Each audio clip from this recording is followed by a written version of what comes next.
Most people want to be accepted for who they are. Yet, how can that happen if we're not being who we are?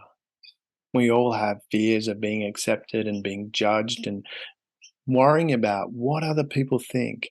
How do I fit in? Am I going to be ostracized? All these fears kick in. We have all these secrets that we don't want other people to know because we're worried. What if they don't like us? These secrets are what hold you back.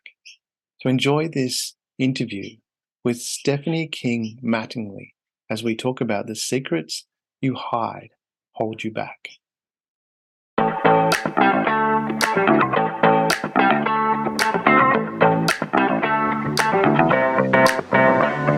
Welcome to eSHAIR.care, an all-inclusive community sharing experience, strength, and hope to create strong, healthy, and inspiring relationships. eSHAIR.care communities work toward every individual feeling safe, valued, and heard, free from the threat of danger, pain, or harm. Each episode, founder Damian Andrews explores the principles underpinning eSHAIR.care and invites expert special guests to share their knowledge so you can easily reap the benefits so many others experience. You hold the choice to create your future. Let it be with strong, healthy, and inspiring relationships. Hello and welcome to eShare. Here we discuss, promote, and share the benefits to all from living in an egalitarian society, including for men. Inaccurate propaganda leads some men to believe that they miss out with equality. The reality, suppressing women is detrimental to men. Creating a world where everyone can contribute equally makes everyone better off. Now, today, it is my absolute great pleasure to welcome Stephanie King Mattingly. Now, Stephanie has been a TV news reporter and anchor on national cable TVs. She's worked for Fortune 500 companies as a spokesperson. She's a newspaper writer, a video producer, a video editor, and she is the author of the book, The Secrets You Hide Hold You Back. How letting go sweetness your life will make you free. Stephanie reveals 13 secrets which will guard you and explains how to live the sweet life. Welcome, Stephanie. How amazing. You, Damien. I'm so glad to be here. Thank you. It's a pleasure to have you on this show. You've done so many amazing things, and this book sounds really exciting, and we'll get to the book. But before we get to the book, there's always a foundation that led to the book. Now, what I want to do, you might recall or might be aware of, there's this car. It's a silver car invented by Doc Brown, and when you hit 88 miles an hour, it goes back in time. So can we jump in that? Hit 88 miles an hour, go back in time, and talk about some of the challenges that you faced in your life that you had to overcome, which led you to doing what you're doing now. Okay. Sure, I can chat about that. Catch my breath, 88 miles an hour going backwards. Exactly. We're hitting this accelerator. Exactly. Get all the lightning going. So there I am. Yeah. I'm a kid. I'm there now. Yeah. So everyone, I think, they have things in their past. They have circumstances that have happened in their lives. Some of them not good, not positive. Some of them traumatic and painful. Things happen to us, and when they hurt us, frighten us, damage us in some kind of way, we have a tendency to take it and just kind of stuff it in there. I'm just going to hold on to it. Yeah.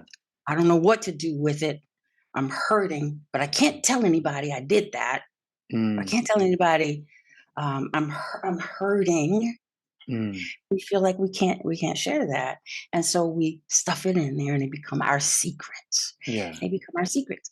And looking back, I know I started that at a very young age. When I was adolescent, 10, 11, 12, 13, in that range. Mm. I lived in Texas, and my mother and father divorced when I was 10.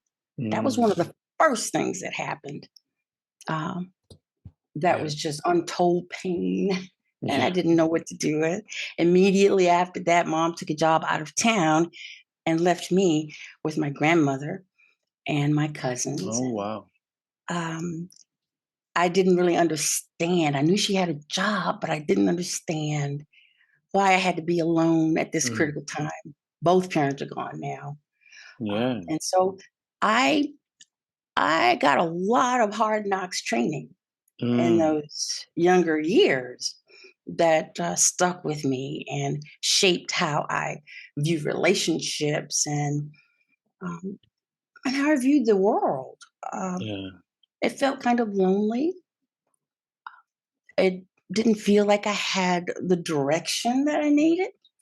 Fortunately, it only lasted about 2 years, and then mom called myself and my sister with her to a new Mm. city where she was working, and so life just kind of went on. Yeah. Um, and then I could there's so many things that have happened, but what I have learned is that I got to a point where I could no longer stand it Mhm. because I found myself feeling like I was in a cave of Yeah. some sort, in a vacuum, um, withdrawn from people, not many friends, Mm. afraid that if people knew the things that had happened to me, they wouldn't want to be with me. If an Yeah. employer knew I went through a certain experience, they wouldn't want to hire me. The best bet, I said, was just keep quiet and just keep my secrets Mm. hidden. But when I did decide that enough is enough, I started researching and reading, and I found a study by Columbia University Mhm. about 10 years ago. Mm. They interviewed about 13,000 people about their secrets. Mm. And what was discovered is that everybody Mhm. keeps secrets. Not Mhm. only do we keep secrets, but we keep 13 categories of secrets, five of which we'll never tell anybody. Yeah. So when I discovered, it's like, oh my goodness, I'm not the only one. Mm. I'm not the only one. And I know people have issues and problems and circumstances and things happening all the time. So they're walking around like me, not understanding why suddenly they're emotional. Suddenly there's anxiety or stress. Mm. The other thing that study brought out was there's a phenomenon called mind wandering. Mhm. So I think when most we're people have experienced that. mind wandering, yeah. Hey, that's me in my brainstorm mode. No, no. Well, that's exactly what it is. Well, it Correct. sounds like it, right? But this is Mm. what it is. Mm. So in our quiet moments, Mhm. when we're just chilling, yeah, our secrets wander right back to the forefront of our minds. Yeah. And we may not even realize it's happening, but there's a secret Yeah. along with the emotion, maybe the Mm. negative thoughts, the stress, right back into the here and now. Yeah. And that affects our mental wellness. It steals our joy, Yeah. keeps our emotions unregulated. Mhm. Um, those secrets keep us from being authentic. Mm. We can't really open up and share too much because somebody might get the hint Yeah. that, I really don't know what I'm doing, or they might say, um, I can't go for that new job. Yeah. I'm, someone else is more qualified than me. And the last time I tried, it didn't work. So it may not work again. All of that stuff is the secrets that's rolling around on us and can come on us at any time. Yeah. So everybody has these secrets. And I said, that's it. I am going to write this book. I'm going to write a book about it. After finding that research, I decided to write a book. I started working with a consultant. He works with brands and book Mm. consulting. And I came up with several other book titles and ideas. But when the secret, my thoughts about secrets being held Mm. came up, I said, I can write that book right now. Yeah. And I had dropped everything I was doing, Yeah. started writing. The Mm. secret you hide holds you back. Mm. Hmm. So what I understand, listening to what you're saying, is Hmm. your parents' divorce, was it when you were 10 or was that beforehand? Um, I was around 10. when you were 10?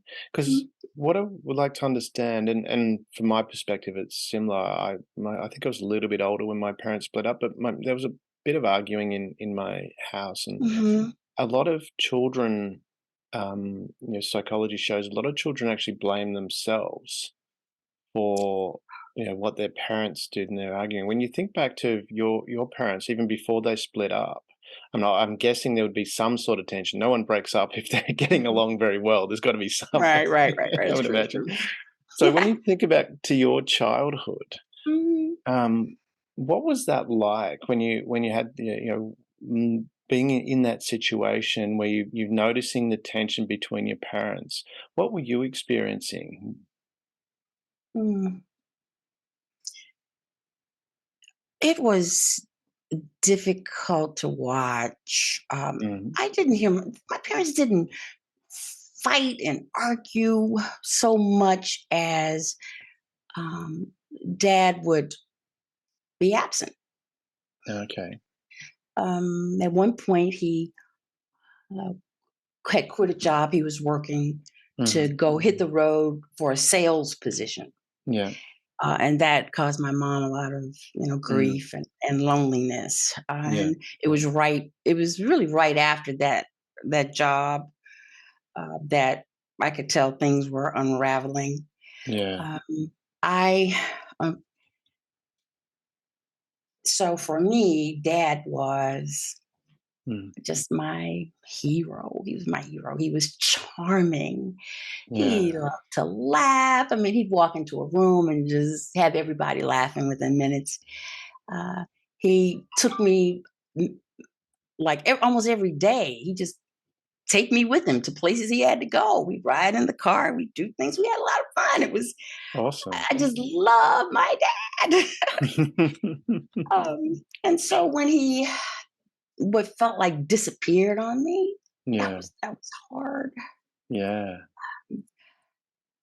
It wasn't until I was well into my 30s um, that I came to some resolution about it because I chased him. I mean, he would move to different places. I would track him down. Because it was his birthday. I have to do that. I have to find my dad and tell him happy birthday. Yeah. So I hope I'm not going too deep into this for you. No, You're I bringing up mean, this so is many really, memories for I me. love what you're sharing and the openness. We have, just to put it in context as well, because as you're aware, Sure. I'm from Australia, and you've Yeah. probably heard of a movie called Crocodile Dundee. Oh yeah. And there's a scene in that movie where they're in a Uh, high rise at an exclusive cocktail party, and uh, they're talking about a psychologist, and the lady turns to him and says, "Well, you probably don't have a psychologist to Walkabout Creek to open up and tell your problems about." And he goes, "No, in Walkabout Creek, we have Wally. If we have a problem, we tell Wally. Wally tells everybody else, brings it out in the open. There's no more problem." And that's, and I love that as a metaphor because it's uh-huh. similar to what you're talking about. And this is what I understand the premise of what your book is about. We all have these things that we're carrying around thinking we're all alone, and we have that Mhm. experience. And as you were talking about, your dad being your hero, it was reminding me of when I was really little. I remember walking home with my dad, and I was trying to match the same footsteps as him and walk the Uh-huh. same as him, and Yeah. emulate that. And I think we all have that with our parents. We have a connection in some way or another. Mhm. And that must be really difficult as well when you have that, because it sounds like when you were younger, from a very early age, you had that. Your dad was your hero, you said. Mhm. And so it must have been, and he was taking you all these places and and I can relate to that. I had a similar Mm. sort of experience. My dad would take me out to all these different places. Uh-huh. So you from a very early age, you had this deep connection by the sounds of it, because it didn't sound like he started doing it when he was 10. He was always doing that while you were together. Always. Yeah. And then at 10, when your parents split up, you're no longer together. Your dad wasn't there every day anymore. That must have Mm. been a big empty hole, as you say. You chased him for 30 years, or until you were 30, I should say. Yeah, in my 30s, yeah, Yeah. yeah. I Uh, I did. how does that, I mean, what did you do? What was your life like? I mean, from that point, I mean, having this person there that was so influential and so powerful in your life, Mhm. what was that like after, in the year after, say, that first period of adjustment? Sure. Well, so they divorced. Mom took the job out of town, Mm, and that left me there with grandma, and she took care of my cousins too. So there's just mm. a lot of kids running around playing every day. So your mum Um, moved, so it wasn't your dad left, or yeah, he your left. mum and dad separated, but your dad moved out, and then very shortly after, your mum needed to work, so she's gone as well. Yes. That's Oh, wow. Yeah. How Yeah. many siblings do you have? I have three. At that time, there were just the two of us. So if I was 12, my youngest sister was 5, Yeah. and she was there with me during that time. Yeah, Oh, so you but had that to. kind of it shapes your view Mm, of things because it left a longing in me. yeah. Felt like a hole. It just felt Yeah. like I need my dad. I knew it was him. I knew it was that feeling. And so, as you age a little, so you're turning 13, 14, 15, you're in Mm. high school, and you're kind of looking around, boys are looking interesting to you. And, you know, Mm. so, what I found is that um, I've been looking for that feeling that I got from dad. I was doing that. Ah, I learned later, in yeah, examining my life, that that's what I was doing. yeah, Not looking for dad because I know it's not him, but that kind of feeling. And I yeah. think that that's not necessarily a good thing to do because your relationship with a parent is not the same as a relationship with a mate, a spouse, a partner kind of thing. Mm, It's not the same. The boundaries are different. Um, Context is different. The goals, if you will, are different from mm, a parent child relationship than from a spouse or a partner relationship.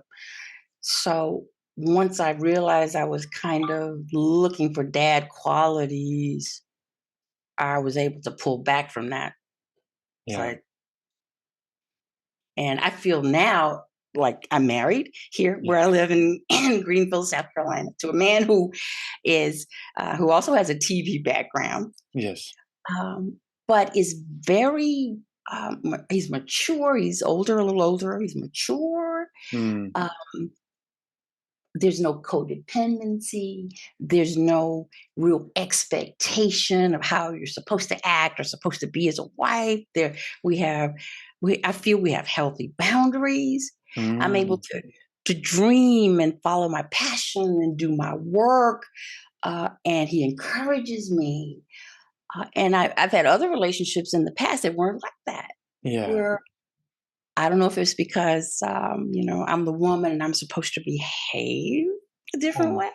mm. I don't know what that was about, but I'm in a healthy place right now, and I'm glad about that.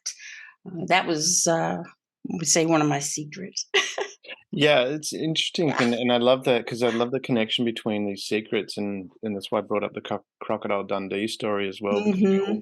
we all feel, we shouldn't share these stories, and that's the purpose of what we're talking about, and what share's about: sharing Hmm. experience, strength, and hope.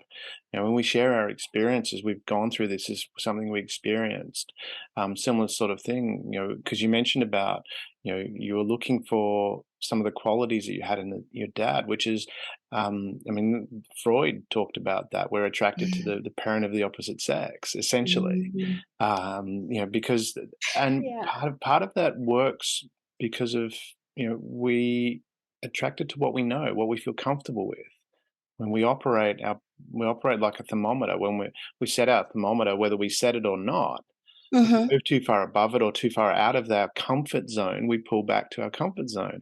And what's That's right. comfort for us, I mean, when you look at the relationships we have, especially, with, from a masculine, I'm going to use masculine and feminine here rather than male and Mhm. female. So we include the I can't always remember the acronym, the GLBT plus whatever. And the So if we're if we're the feminine side of it, and we're attracted to the masculine, so we're looking for what is familiar, which is the most familiar is our, if you're a, a woman, it's your dad. Mhm. If the dad was there, assuming. Mhm. And that's what you're most familiar with, is those behaviors, and that's where you have an unconscious connection to, whether you're aware of it or not. Mhm. And so it's interesting how that manifests, and you were looking, and sometimes that can be beneficial to you, sometimes it cannot, depending on what the role model Right. was. So Depending from on your the role perspective, model, it that's sounds right. like, you had a couple of um, incidences where you were, um, they weren't the best relationship, let's say.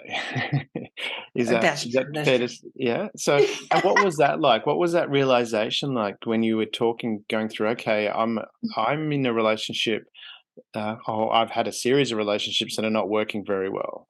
What was Mhm. that realization like to get to where you are now with your husband, who you say is completely different in Mm. how he behaves?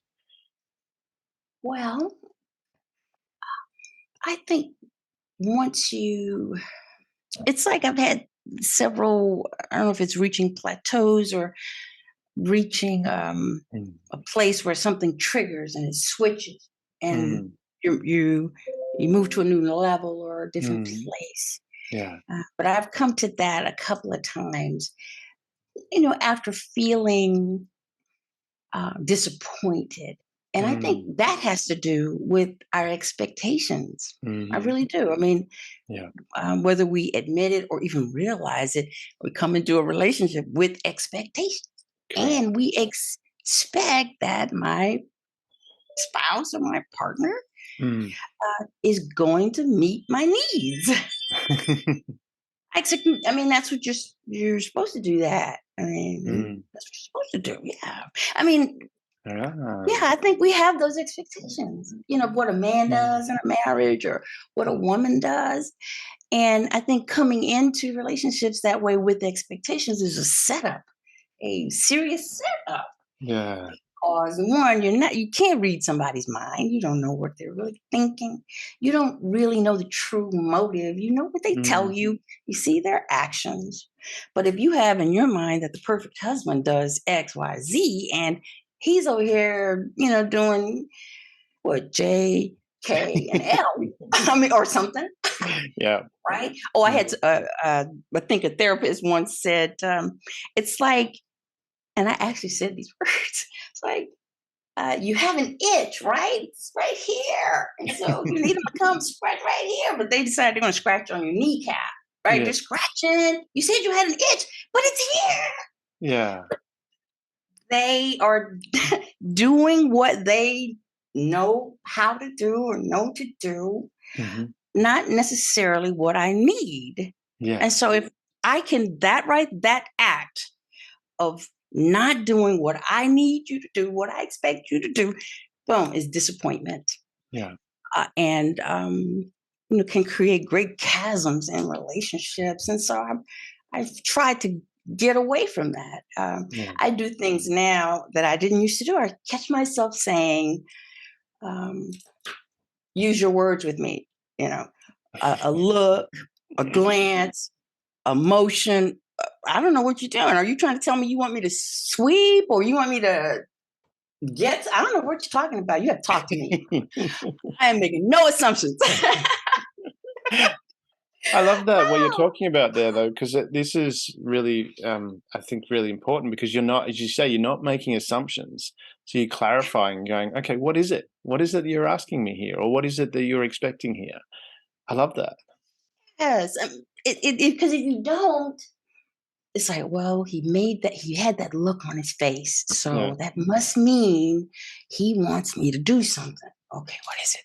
What yeah. is Or what it? have I Okay, done he wants wrong? me to go. Yeah, or something's wrong. Right. Yeah, But think about it. mm, I made that choice to make that assumption. I correct. could choose to say, it's something, what's up? Yeah. And listen. Or ask, are you trying to tell me something? Because I don't get it. I need some words. I love that. Those 2 points there, those 2 words that you said there, listen and ask. Um, it's amazing how powerful that is. I have a program that I teach for corporates, negotiation program. Uh, One of the most powerful things you can be is a listener and someone who asks questions. That puts you, and mm, people so often go forward to say their own thing. So it's interesting that you say, okay, listen and ask. Where did you learn that? How did you learn that was a more of a priority other than saying, okay, this is the situation. So you're going, I, I'm feeling bad about this, and you're making me feel bad. But you're saying, no, what's going on here? What are you saying? Where did you learn that? I find that mhm. profound because not many people do that. Thank you. I appreciate it. Well, the book, The Secret You Hide Holds You Back, Mm, is about strategies mhm, that I have adopted. I've learned and adopted over the years. mm, Um, cope, yeah. trying to cope under heavy emotional Mm. distress and disappointments and Just going back, trauma.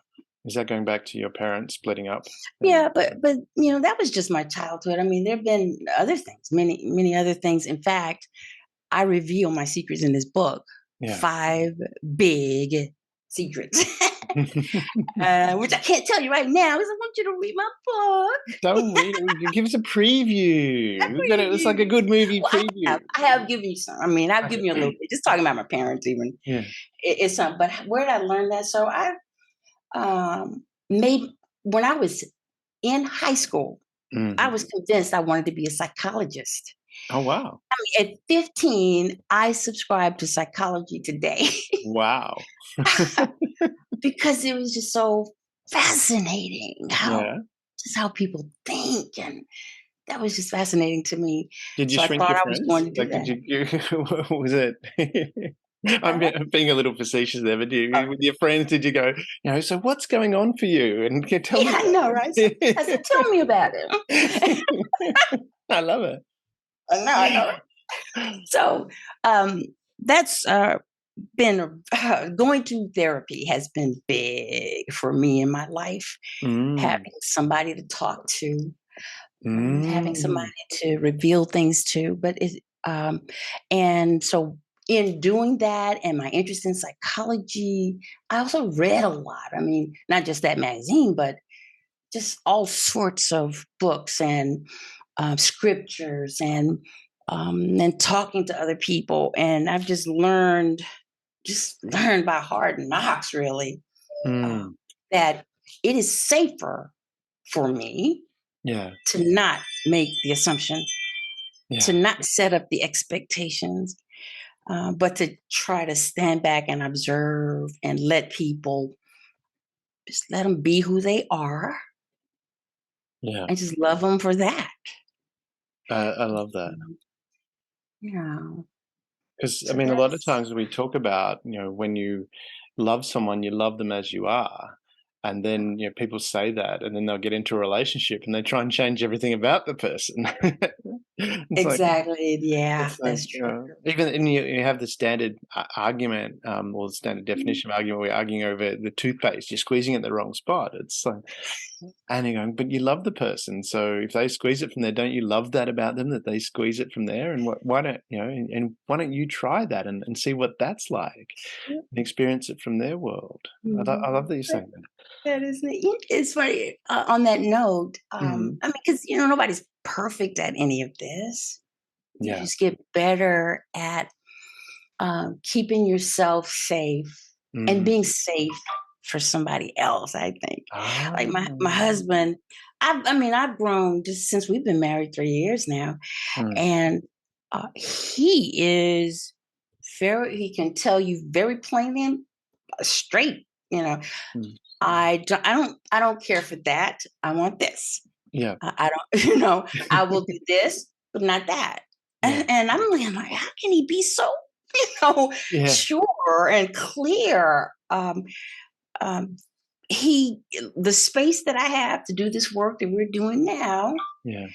um, relationships past were more enmeshed, probably more codependent, Yeah.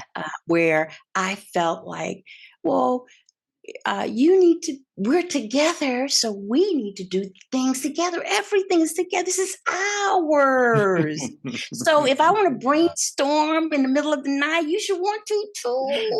Yeah. If I want to write a book, you should want to help. And Yeah. he's like, no, no, that's your book. That's your message. That's your story. Now go tell it.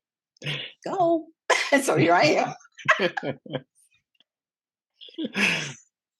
I love that. Have Yeah, I think that's kind of healthy, even though I don't like it. But it's very healthy. I have some great friends in Canada, and they have a program called Unbreakable Marriage, and they okay. talk about their first principle is you don't have marriage problems.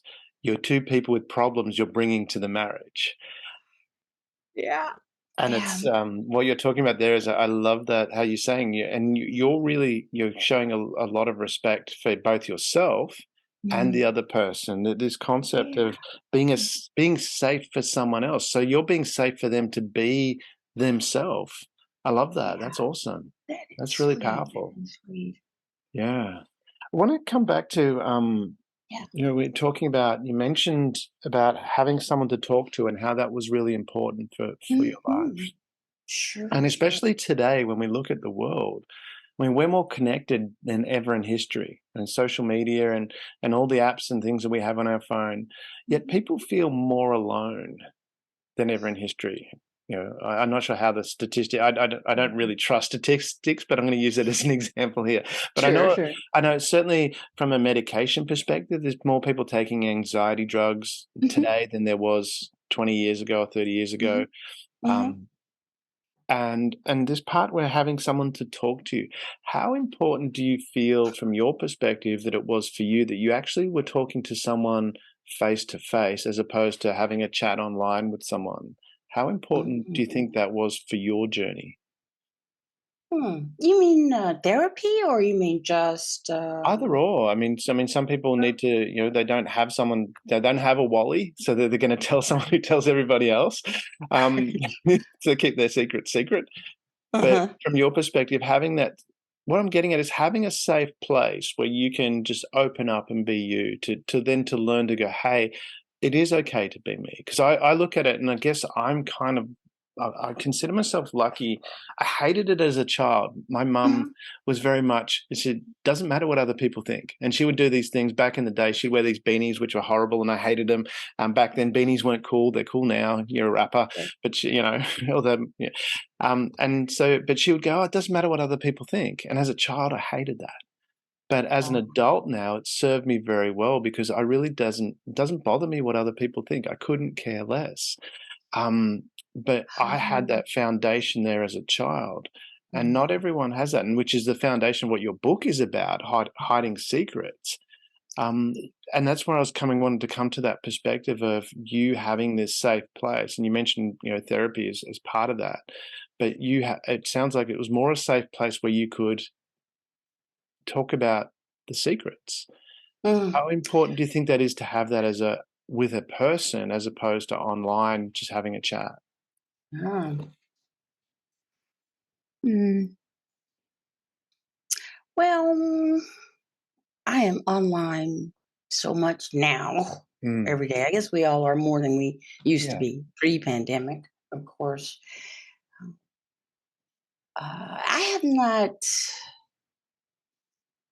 felt a big difference between Mm, having someone's presence right there, or if Mhm. they're on the screen. I don't know that I've analyzed that enough. I probably need to hash that Mm. over a lot. But I do know that it's been important that I've had somebody to talk to. But you know what I Yeah. discovered recently when I look back as I was writing the book and thinking through all this stuff is that I've been in therapy, since I was young, Mm. and there were things that I have put in this book that I Mm. never said a word to a therapist about. Ah. That's a thing. That's a phenomenon. I Yeah. looked at that once. That um, e- even though people have therapists, Mm. they still don't always trust that Yeah. person, even though this therapist is trustworthy and they're Mhm. bound to confidentiality. Yeah. There's still something that inside of us that holds us back from revealing, um, Mm. maybe our egos. Um, One way I felt was that if I opened that door, Mm. the gush and rush of pain would be so great that I wouldn't survive it. That's how it Yeah. felt. Like I cannot say this to anybody. Yeah. I can't say it, not just because you may judge me, Mm. mm, but because I didn't know if I had the wherewithal to endure going through the emotional rigors of analyzing it. Mm. So that was a thing.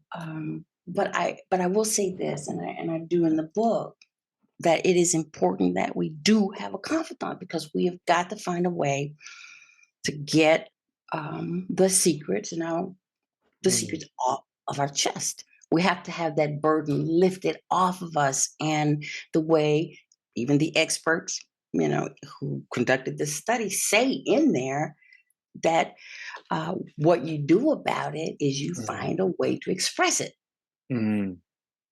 And we express to other people. Sure, we can write all day, and I got stacks of journals over the Mm. years, but being able to have somebody look you in the eye, I guess that presence is so important, to look at you, Mm. acknowledge you, hear you, able to give you feedback and say, I heard you say that Yeah. you feel like this. Is Mm. that what you're saying?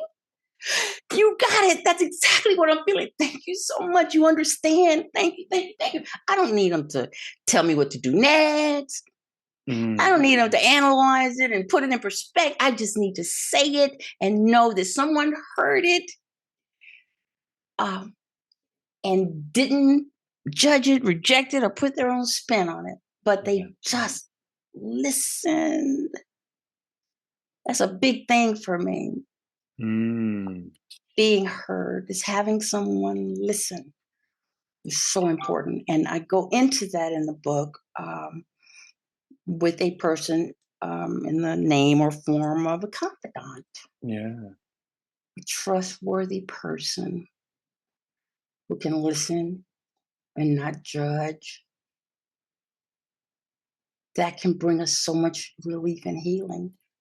And when I decided not long ago that I was going to stand up and be my authentic self, Mm. you know, just be who I am without an excuse. Yeah. Um, Pull it from behind me, put it right out front, Mm. and your listeners who also have secrets like we do, if you would dare to bring that moment, that memory, that past circumstance, that pain, whatever it is, if you would Mm. dare to reach behind you and bring it to the front and look at it, Mhm. as hard as it is, I can tell you, you'll survive the moment. It may be rough for a couple of minutes, it might be painful, maybe some tears shed, Mm. But when you do that, that's when you begin to heal because you look at it for what it is. Because we take our memories, our circumstances, and attach so many other things to it. Well, if I say that, then this person's going to respond that way, or this job, or this boss, or this relationship. But if you just look at it for what it is, like that's all that is. Mm. Oh, the truth of the matter, and I learned from therapy, cognitive behavioral therapy, uh, that if I take it, look at it, discover what am I believing about this? Mm. Why is this fearful to me? What do I think is going to happen? And if that happened, then what? And then what? I can very quickly now Yeah. talk my way through fear and panic Mhm. just by choosing to bring it out in the open. And think about it. Most people are really caring about themselves anyway. So if you're having this this moment where you're bringing these things out, people might go, "Oh, okay. Yeah. Did I tell you about what I did? Because Mhm. maybe it's not as big a deal to other people as you think." That's what I mean. Exactly. I love that. As you're saying, it's we have these. You're writing about this. You're having these secrets that Ah, you think you're all alone, and but you don't. You realize that a lot of other people have the same secrets, exactly the same things. They're worried about the same things. same things. What about? Yes. I mean, from that perspective, because you mentioned talking about.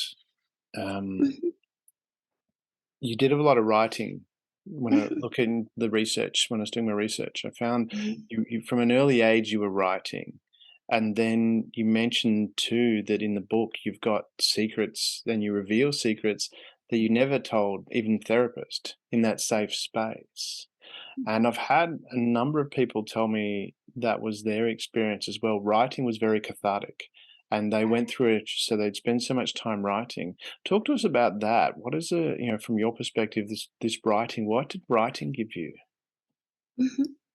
Writing was like a confidant for me. I mean, the Ah, page, the yeah, pen, yeah, um, having to form each letter mhm, in cursive of what I was thinking. That is something about it's like creating in the moment, and you see it unfold in front of you.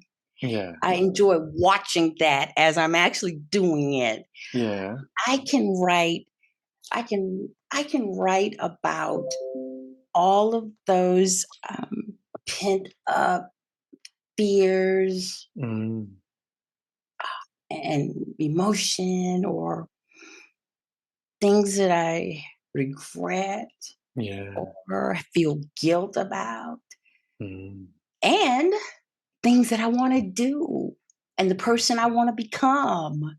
yeah. I, I looking back in my writings, I don't go back to them very much, as I had a lot of journals, because I thought if I go back, then maybe it's going to pull me back into that old mindset. So I don't want to look. Yeah, I've resisted that. But one time I did just grab a random one yeah, and looked in there, and I could see my growth. I yes, could see that take acknowledging to myself my concerns and my fears mm, and what I think are my shortcomings, all those things. Um, it was like having a friend. It's like having a friend. mm. The friend is not talk. Well, I was gonna say the friend is not talking back to you, but the friend actually can talk back to you when writing, Yes, because exactly. because let me tell you, when something comes out that I know is not true about myself, or Yeah. true about the person that I am, true about me spiritually, I can Mm. say, look at that. That is not who I am. Yeah. I have peace. Mm. Peace is mine. Yeah. I can choose to release these Yeah. fears. I can choose that. And so as you're writing, you refute the stuff that's not true, and then you start writing what is true about yourself. Yeah. And I walk away just relieved. Yeah. Yeah. So if you don't have a confidant, journaling is wonderful. And then you have a record of it. One of these days, I'm going to go back to that stack and and laugh Yes. at the things I used to believe and Yeah. used to fear. You know, I think that'll be a cool thing to do one day. Yeah. Sit there on your rocker on the porch, Ah, reading through journals. I love yes, I that. sit on a glider at the front window in the front room. Love it. It's great. Reminiscing, In the telling morning. stories to your grandchildren, maybe. You won't believe You what I right. did. Don't worry about it. This is what I did. We always wondered why our parents knew what we were up to. It's like because they were children once too. You know, it's like I don't know why we don't get that grown ups. My goodness. You mentioned about you mentioned judging me. I wrote down judging me as you were talking because you talked about worrying about other people judging you.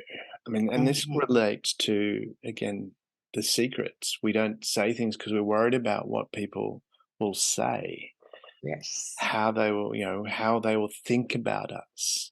Mhm. I mean, from your experience, where have you had some periods in your life or some experiences in your life where you haven't been you because you were worried about what other people would say, and how did that affect you?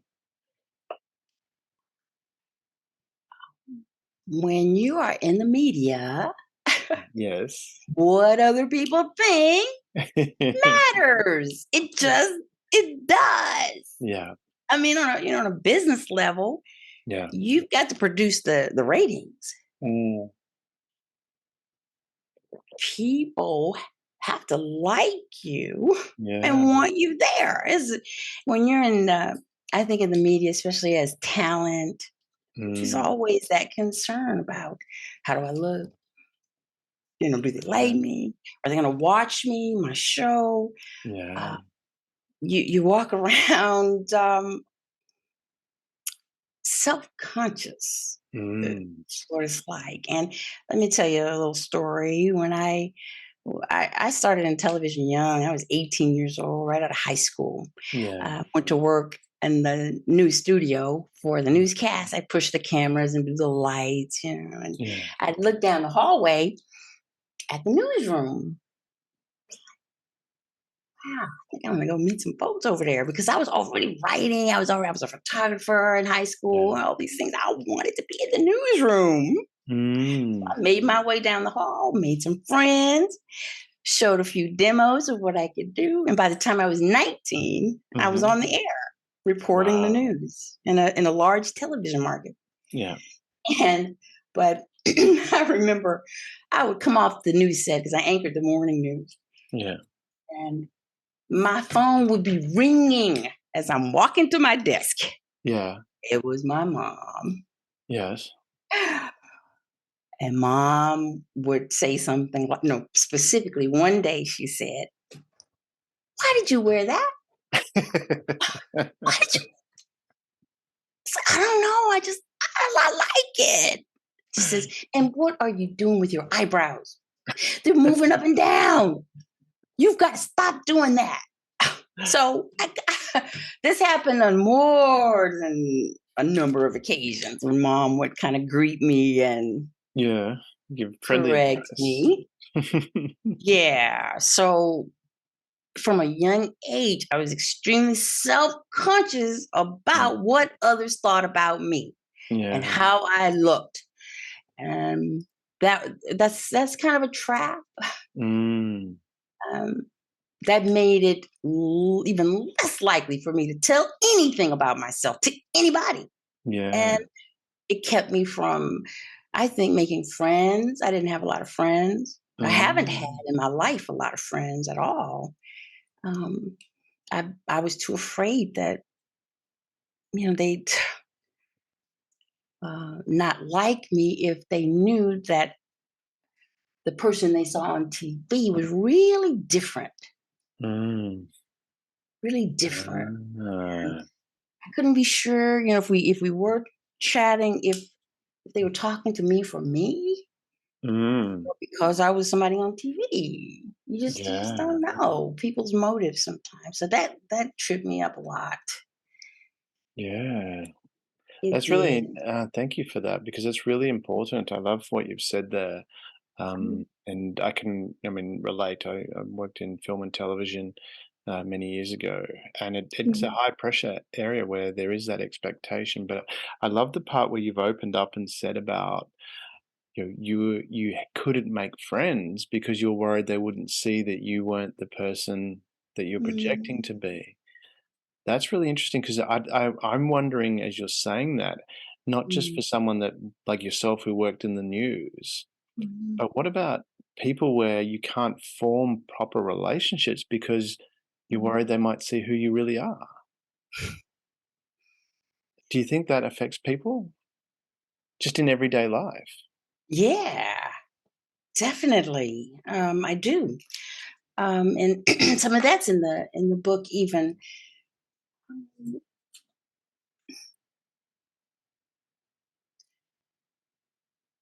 I I I believe people want to be themselves. Mm, They want to be received and accepted, cared about and loved for who they are. But how can anybody do that if you're not giving them who you are? You know what I'm yes, saying? It's like yes, yeah. because Damien, I'm gonna tell you, like one of my favorite things is no makeup, right? Yeah.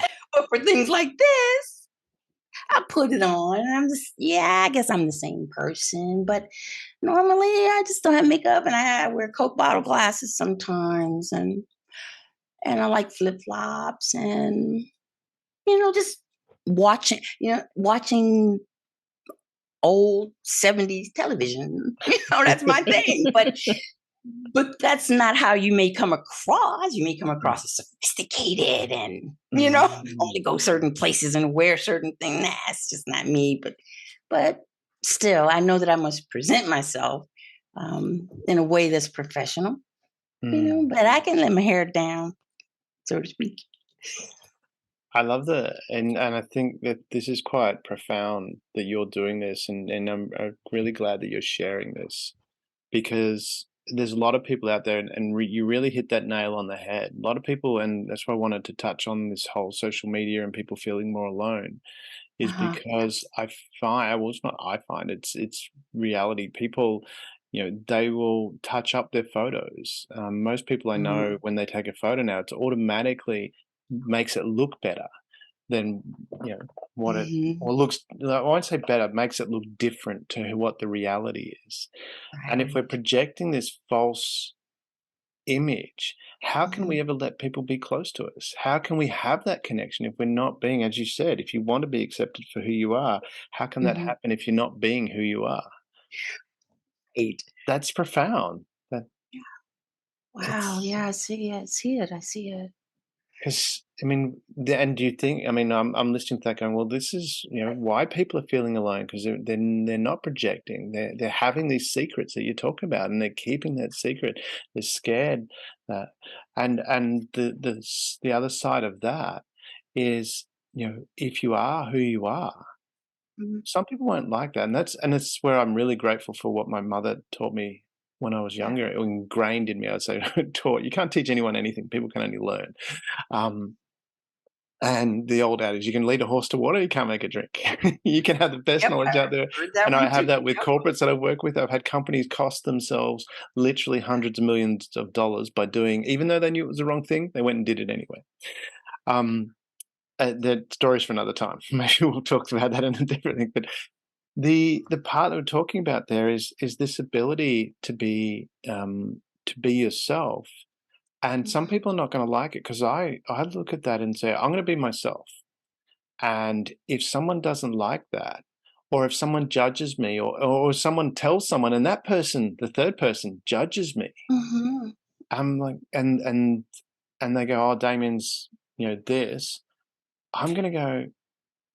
well, if that's how you think about me, I don't want you in my life. It's Mm, like, I don't need that. I would yeah, rather have someone go, "Oh, I heard this story about Damien," and then the person goes, "Well, actually, I know Damien, and I know that's not there. That's not correct." That's mm, the kind of friend that I want. yes. And so if someone says, because I know in my heart that I'm a good person. Yeah, sometimes as a behavior, I'll mess up. I'll do Yeah, something yeah, of stupid. course. Yeah, yeah, I've done a lot of stupid things in my life, and I still do. yeah. Um, but from that perspective, if I've made a mistake and someone's got hurt, it's like, I'll apologize. Yeah, Tell me, yeah. that's fine. Mhm, If you want to hold a grudge, that's fine too. I that's not going to bother me. But mhm, I love that statement that you've said about, how do we get to that point? How do people get to this point where, like you've mhm, had these secrets and you've written about it. It's in ink now, and you're printing it in a book and you're putting it out into the public. How did you get to this point where you went, okay, this is me, and take it or leave it? How did you develop that courage? mhm. Excuse me.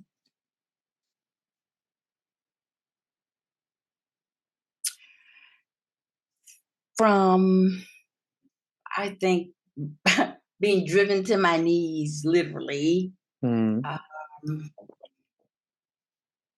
trying to find fulfillment and acceptance from so many different directions, mm, and realizing that I just couldn't, and I just couldn't anymore. mhm. And I think when my husband Gary and I got together, and as I mentioned, I don't know, he has boundaries. Like, who are you? You got boundaries, okay? Okay. Uh, that I think that's what started Mm, me. It's like I've read all this stuff, I've been through all this therapy, and here's somebody like doing it. I mm. actually saw it in my life, and Yeah. I saw how I felt when it happened. Uh, I thought I needed to pull and tug on him and make him like what I like. Mm. And when he refused and said, "No, that's what you like." And I go, "Yeah, I guess so." And that's okay. And I started waking up. I mean, I just started Yeah. waking up. And then suddenly I just became more vocal and a little more bold, and courage started to come in for me. And I have waited so long Mm, to just be me and have the mm, courage to stand and think about this, Damien. Check this out. To come back to the screen, even if it's Zoom right here, yeah. it's back on camera with no pretense, with no apology, Mm. with peace and fun, just being me, saying the things that I think and feel. And that is so wonderful. It is so wonderful because I didn't think that that was possible. I thought that if I would ever have my career again in TV, I was going to have to go back to reacting and behaving in that old way. But I'm not going to do it. I'm just going to be me. Well, that And hey, and that's it. I'm not even going to judge it. I'm not going to say whether it's successful or not. I'm not going to do any of that. I'm just be me. yeah, That's all I can be. yeah. Yeah, that feels good. I can see that. It's I amazing. am so, I love it. I love it because I did and not love know I was was going to it. be so emotional. That's okay. I love that this part about you being you, and it's interesting that you talk about, because we have so much, especially on social media. People are like, you've got to be like me. You've got to accept my opinion. But what you've done, and you've described in your relationship with your Gary, your husband, is that he said, this is me. I'm me. This is my boundary. This is me. And from him standing up and saying, hey, this is my boundary, you've gone, ah, I can have Yeah, boundaries. yeah, I can be me. And I can, not only can I be me, I can say I'm me. And you've been waiting for so long to do that. I have. And this is my second podcast interview, Damien. So I'm at the very beginning Mm, of living this out. yeah. And I'm so grateful for this opportunity to like try me out, the new me. I love it. That's awesome. So, where did this come from? I mean, you've had this for so long, and you mentioned at the start, you talked a bit about the book and whether you read a research paper, but it sounds like it's deeper than reading a research paper about this wanting to write a book. And you've always been writing, yes. So you've been writing since you were in high school. All right. But Right. now you're now, and now you're now. So English is my second language. I don't have a It's first one. okay. And but so you were writing from the very beginning. You always had the opportunity, and I would say you always had the ability to write a book.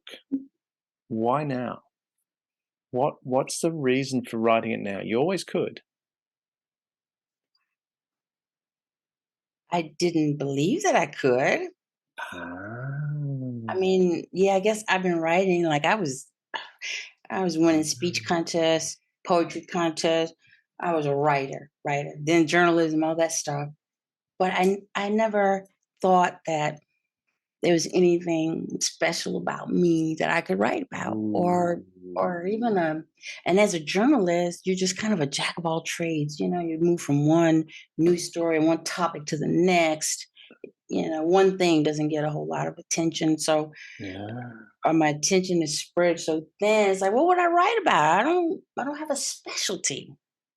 I'm not an expert at something.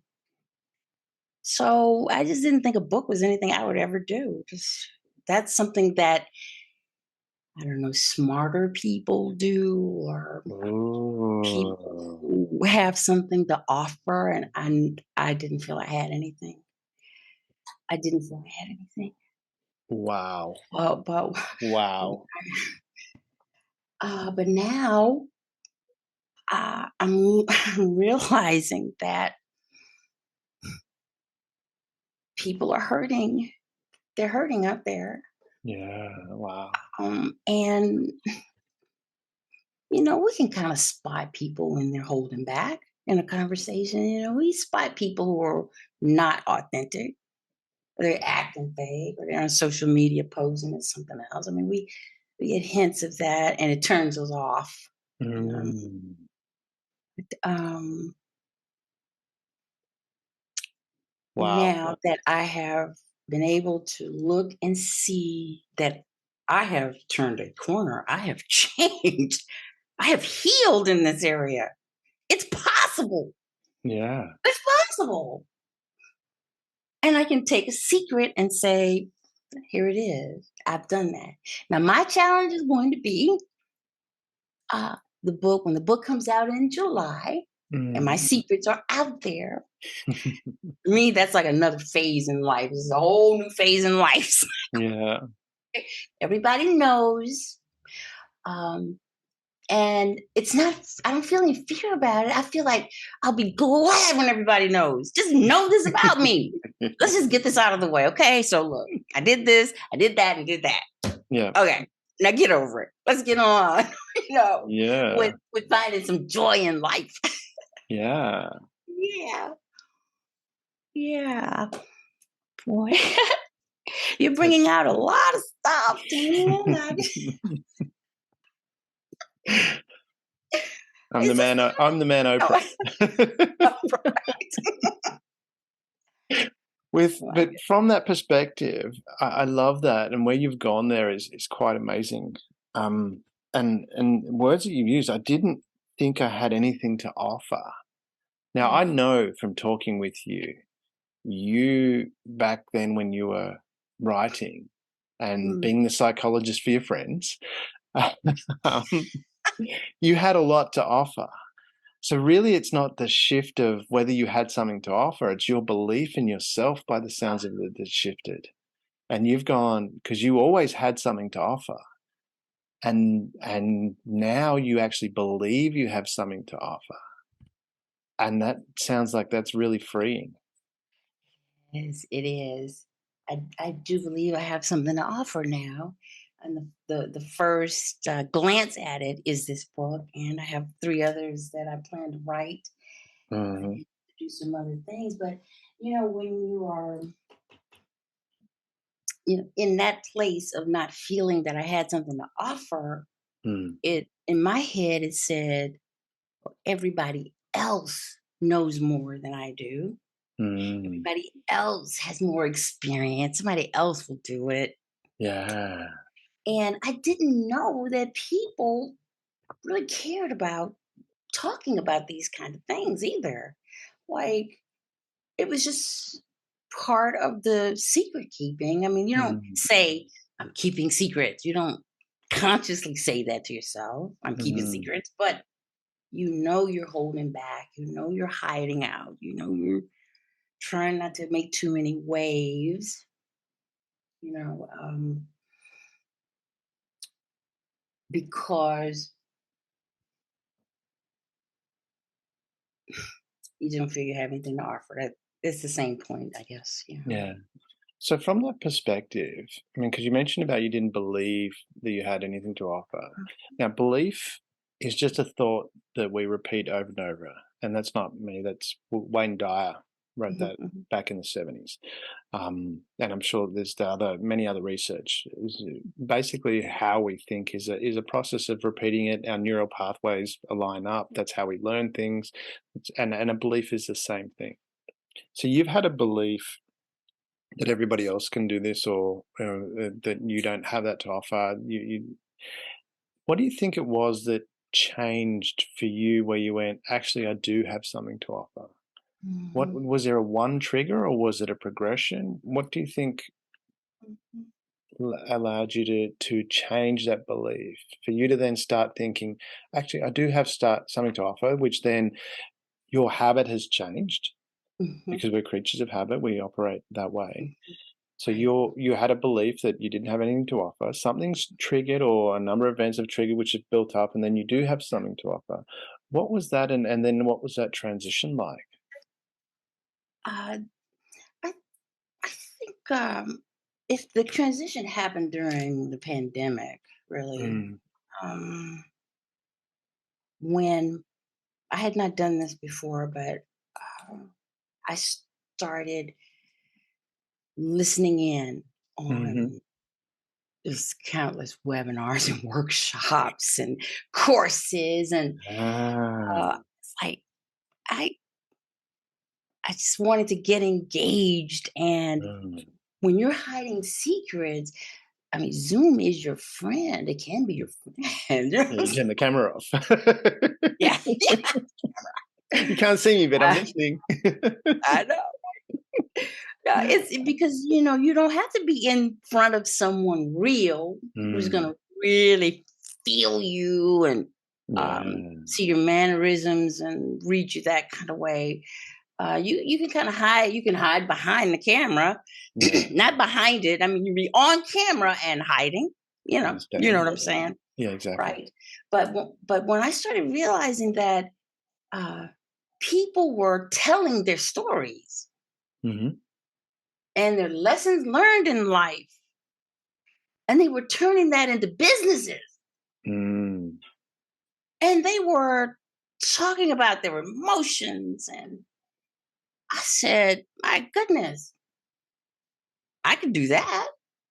I yeah. mean, I'm telling you, when I was with Rich, his name was Rich Kozak, who's working with me on the book, and uh, we were talking, and I said, "Well, Rich, the secret you hide holds you back." He said, "What? Secret you hide holds you back?" He says, "That's a book."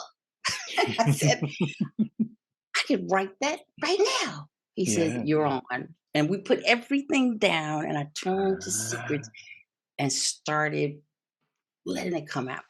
yeah. And my faith plays a big part in Mm, that courage.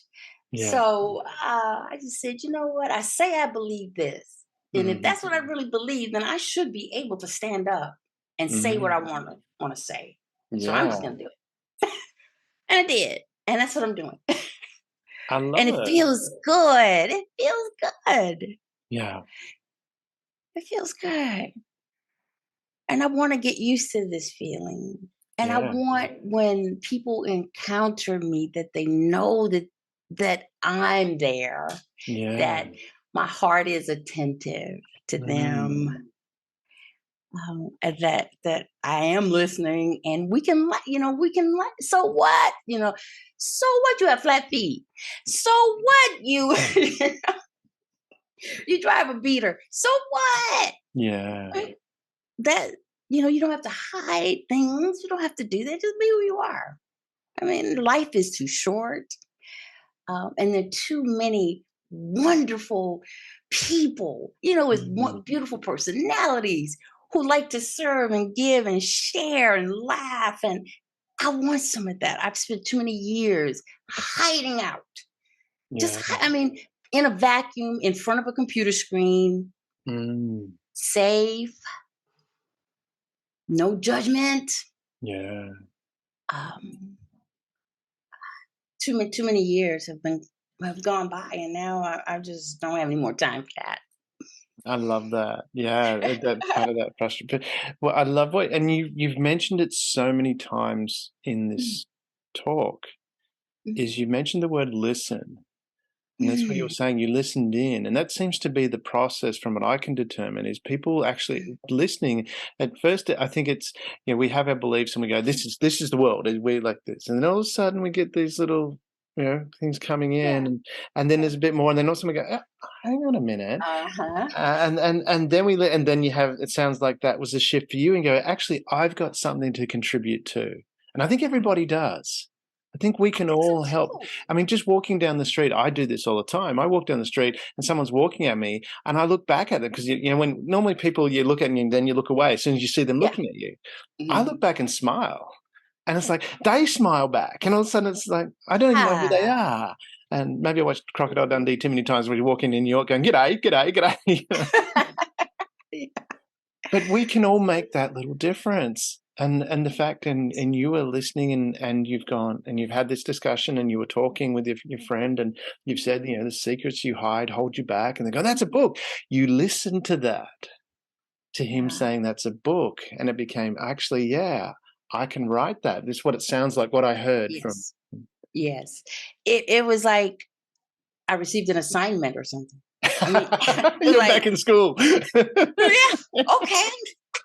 It's like, and then that takes me all the way back to my journalism days. You Yeah. show up in the newsroom and you get an assignment, Yeah. and it's on the air, and then your next Ah, assignment. So it's like, yeah. oh yeah, I can do that. Put it on my list. Yeah. It's, it's just probably the greatest thing I have ever put on my list is to take this giant step. I love that analogy, that this assignment, because I have that. There's a program I have called Max Time, which is about making the most out of your day. And I don't like using the term time management because I think that's a misnomer, but it's what people relate to. I have what's called ROE, return on effort. And I love what you said there. You've got an assignment, because I start my day and I just have a list of things I'm going to do. And Mhm. that's my assignments. And I love what you've described there. I've got an assignment. I'm going to write. This is awesome. But you were listening to your friend and you said, okay, you've got a book here. That's a book. And you've gone, that's an assignment. Cool. And so you've Yeah. related it in a way that you understood and you felt you could do it. Right. It became practical. It's like, yeah, it was tangible suddenly. Yeah. Okay, I can outline this thing, and did, and worked through Yeah. an outline, bullet points, filling it in. I mean, and it just flowed out. It's like, is that the writing a book? It's like, I mean, anybody can do this. Anybody can do this. And I would encourage anyone who has that idea to try it, do it, do it. How Don't much do you let, think of that? Because I find, and I deal with this a lot, and I yeah. spend time with people that are friends, usually dragging them kicking and screaming to actually doing something that I know that they can do. Mhm. But from your perspective, it's like, as you say, anyone can do this. Yeah. What did I mean, was it just that light bulb moment? Because it doesn't sound like you had to motivate yourself to do this. It was just, yeah, I can do this. Yeah, it just it was a trigger, an engage, just Yeah. engage. Just it was like the moment was right. Mm.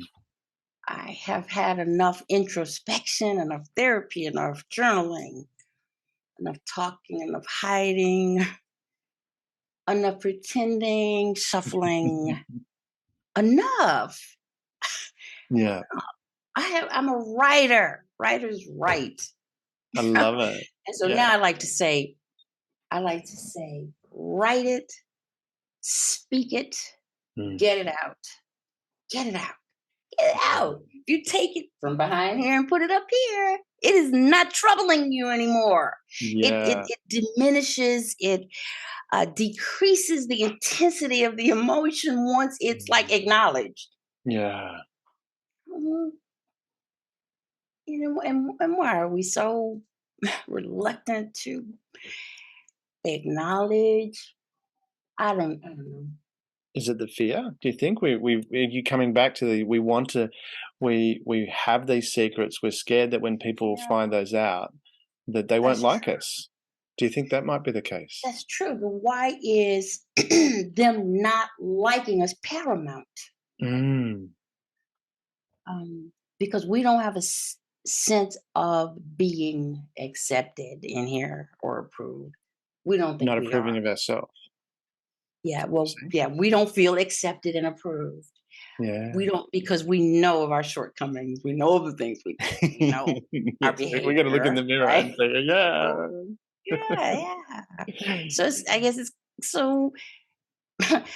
Our biggest problem, I think, is not so much whether people are going to judge us out here, as Mm. much as the judgments that's taking Ah, place right here in our thoughts. yeah. We sabotage ourselves. We turn against ourselves, criticize Mm. ourselves. There's a voice there that can just run us down, and nobody has to say anything. Yeah. We do that to ourselves right here at home. Yeah. Um, Yeah, exactly. and You don't have to so go to then bed to we're do worried that. about other people. My goodness. I love that you've gone there. That the biggest judge that we have, it's not so much we're worried about what other people think. It's also it's the judge inside we've got of ourselves about whether do we really like ourselves. I do this because I trained my son from a very he's 14 now, Okay. but from a very early age, it was about my primary thing for him to learn was to like himself. That and I asked him all the time when he was younger, "Do you like yourself?" And he goes, "Yeah." And finally got to the point where he's, "Shut up, Dad. I like myself." And but the thing is, it's interesting because it was from a young age. Because I didn't learn that. I didn't when I was younger. I didn't like myself, and there was my self sabotage because of that. And then all I did was I recorded. I like myself and a few other statements like that, and then I played it in my sleep, repeated, trying to Okay, okay. sink it in, Yeah. and I wanted my son to not go through the same experience I had. And so I said, from a very early age, do it's important you like yourself. Do you like yourself? I like you, but it doesn't matter what I think. Do you like yourself? It Right. doesn't matter what anyone else thinks. Do you like yourself? And he goes, yeah, I like myself. And it's interesting how his teachers have said he walks his own path. He confidently walks his own path. Doesn't matter what anyone else is thinking. He knows where he's going and he's walking his own path. And so as a Wow. dad, I'm going, I've done my job. Oh yeah, you done good, Dad. Exactly. So, but it's one of those. I love that you went there about the biggest judge is the one inside ourselves. We're worried about what we think about ourselves, and if we let go and go, "Hey, I'm okay in here. I'm a ball of light. Whatever it is you want to be inside, I'm okay." And we separate the behaviors because we all mess up, and Yeah, that's just that's a true. behavior. And we go, "Okay, I messed up." But I think most people have a good intention. Would you think from your experience people generally have good intentions? They might like when you talk about your mum and your mum was saying, you lift your eyebrows too much, or why were you wearing that? What Right. do you think her intention was?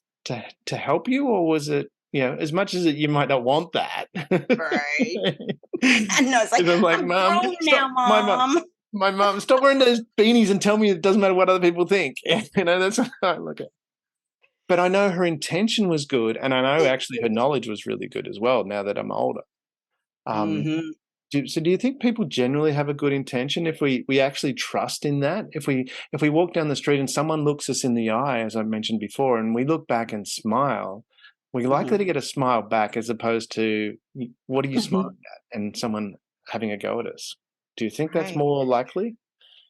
Mm. Uh, yeah, do I think people want to Mm, be good and do good. I yeah. think people make great efforts to do that, to try and be good. Mm, I do think that. Um, at the same time, I don't know, I can't focus on another person's motive that way. I mm, don't I don't think I can anyway. yeah. It's too taxing, it's too emotional, it's too draining for me. Yeah. Mm. So I'm trying to take things more at face value. And like I said, I think we were chatting earlier, just ask, Yeah, uh, you exactly. Yeah. looked at me funny. What, you don't like what I'm wearing? Or is something wrong? Or is there something you want Yeah. to say? I don't have to make assumptions that they're criticizing me and looking down on me. I can just ask. So what are Yes. you doing? What are you thinking? That's freeing for me. Yes.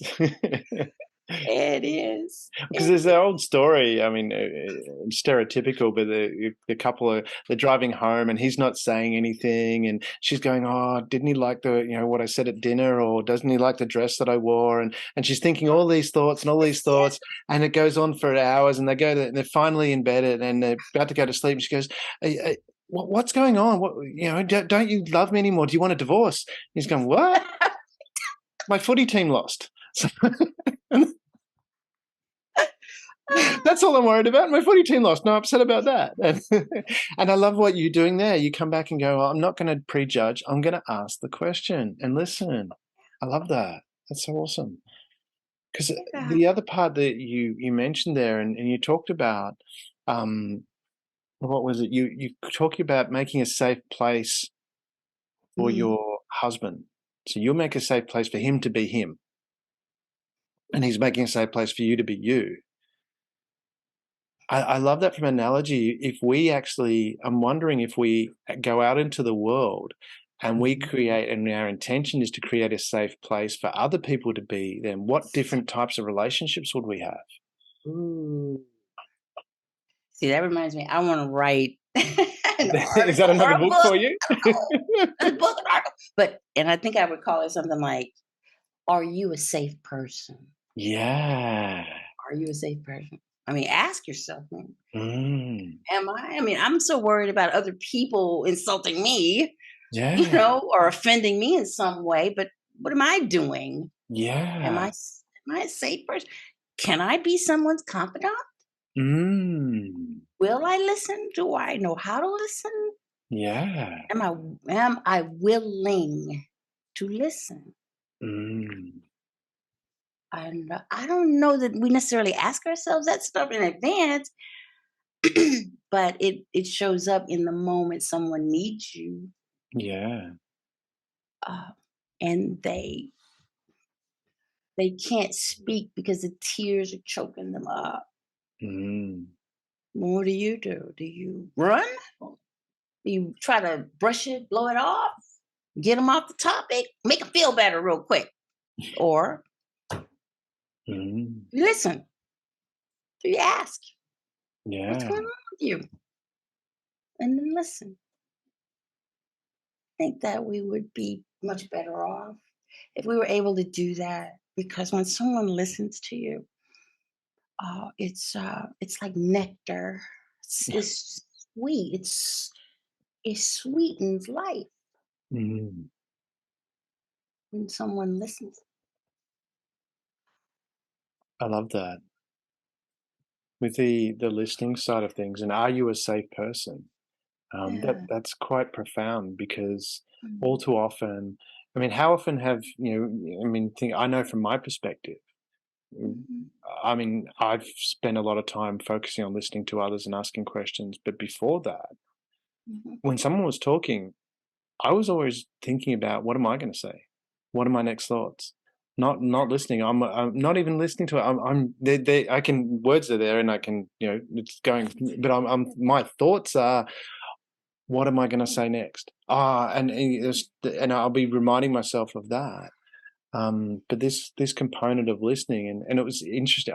For me, it was interesting because it was something I taught as part of the negotiation program I had for a long time. Was about listening is so powerful. It gives you power to listen. And I didn't make the connection, even though I was doing it in life, that this is that power. Yes. And if we stop and listen to what's going on, it's amazing. I've been fortunate to travel to, I've counted 44 countries, but I think there's a couple more, but I can't find the photos. Wow. And it's interesting when you do that, you realize that people are fundamentally the same. We all want to enjoy our life. We want good things for our kids, and we want to have fun with friends. I think we all have that in common. Yeah, yeah. And then when you operate from that perspective, you're listening to okay, we've got that in common. Now, from the differences, one of my business partners, he's from Iran, and I love learning about the Persian culture because I learn from that. I listen to that. And then that makes me stronger, it makes me more powerful because I've got all this extra information from listening. And I love how you talk about listening and how you've connected that to the secrets, the secret you hide, hold you back, because you're not really listening to yourself as well. If you're doing that, not listening to who you need to be. Oh, that's good, Damien. You're not listening to yourself because the real you is crying out. Yeah. It wants to come out. Are Yeah. you listening? And are you willing to grant that space to let you come out Yeah. and live? I love that. But that's good. Yeah. So you've written the book. It's coming out in July. How do people reach you? How do they connect with you? How do they get hold of your book? Uh-huh. So this is all very brand new. Yeah. My book is in manuscript form right now. Yeah. The publisher, we're going back and forth. Yeah. But in the next couple of weeks, I'm going to have a pre-publication copy, an Right. electronic, PDF Yeah. of it. And so I don't have my website just yet. I'm working on my landing page. Yeah. Uh, I'm learning to be an entrepreneur here. It's just like, oh wow, okay. I'm learning so many things. But there is a way uh, that we can be in touch. Mhm. If any of your listeners, or if you're listening, and you would like to read my book, I have a special deal for you. Mhm. And that is you can have that book free Mhm. if you'd be willing to just leave me some feedback about it. Just leave an endorsement. Oh, awesome. Thank you. And so what I've done is I've set up a link. It's a Calendly link, Mhm. and you go there, you click it, and we set up a time for you and me to chat. It's just a 15-minute window, Yeah. and it just gives me time to say hello, introduce myself to you, get your email address, Mhm. so that I can know where to send the copy Yeah. to.